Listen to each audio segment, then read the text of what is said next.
Hey guys, so I was making dinner and I thought I'd share it. I'm using this salmon. It's just a frozen salmon, and I got this at Winco, but I'm sure they have it most places. But it was 8 fillets and it was like, I don't know, $5 or $6. So I thought that was a really good deal for salmon. So I'm cooking up this salmon with some olive oil and garlic, and then zucchini and crookneck squash with onion and olive oil and garlic, and then I'm going to make some quinoa to go with it too.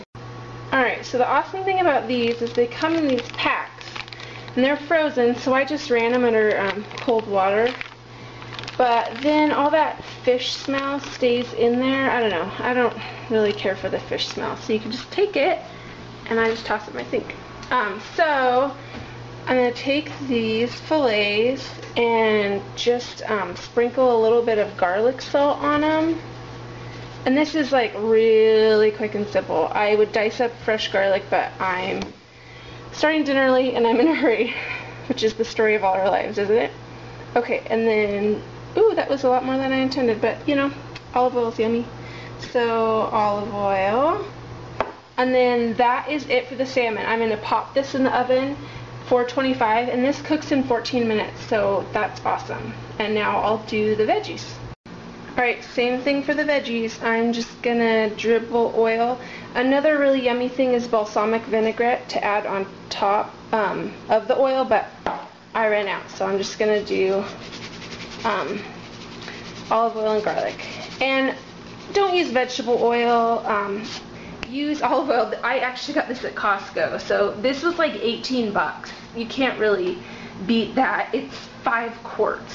So use olive oil. You can get coconut oil that you can get the cooking oil that isn't so coconutty, so you don't taste it and everything. So we're gonna take this, and I just bake it right with the salmon. This is gonna bake about 20 minutes, and the salmon again for 14, and then I'm going to make some quinoa to go with it, and I'll show you what it looks like at the end. Alright, I started the quinoa, and it's basically a 1-to-1 ratio, like a cup of quinoa for a cup of water.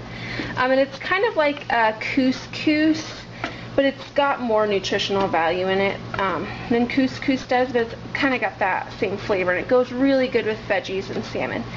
So it cooks for about 25 to 30 minutes, so you want to start it a little bit before your salmon and veggies.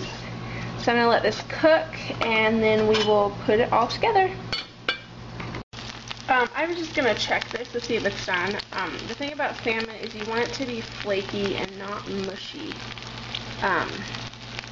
So if it's like mushy and not kind of pulling apart, then that's a bad sign. And you want to check the thickest one first, because it has more to cook. And be careful, because the oil will pop up at you. But yeah, this one looks perfect. So I'm going to let that set. The vegetables are still cooking for a little bit, so we'll just let the salmon cool, and you can cover it with tin foil. So that's how it turns out. And this is a really quick, healthy recipe, so you should feel free to try it. Right? Be fit and eat healthy.